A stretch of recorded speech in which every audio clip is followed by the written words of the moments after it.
Burgums die zaten hier vol met klassieke auto's. Maar wat is er nou eigenlijk zo mooi om het rijden in zo'n klassieke auto? Hey jongen, gevoel. Dit is een Sabre van 1912. Altijd starten en lopen? Nee, het is start op handkracht.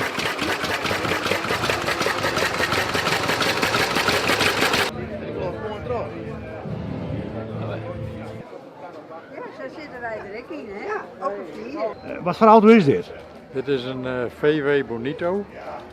Het jongetje in 76. Wat maakt deze auto zo speciaal? Ja, ik vind het model, hè. Ik val voor het model. Waar denkt dat sluiten om die oude klassieke auto's alleen maar voor jongens is? Nou, mijn pa die is automonteur geweest en die is nou gepensioneerd, maar in de vakantie ging ik daar altijd heen en ik vond het altijd heel interessant om zeg maar ik maar hem te sleutelen. Toen ik op een gegeven moment zoiets van ja, ik wil toch wel iets dan in het autovak.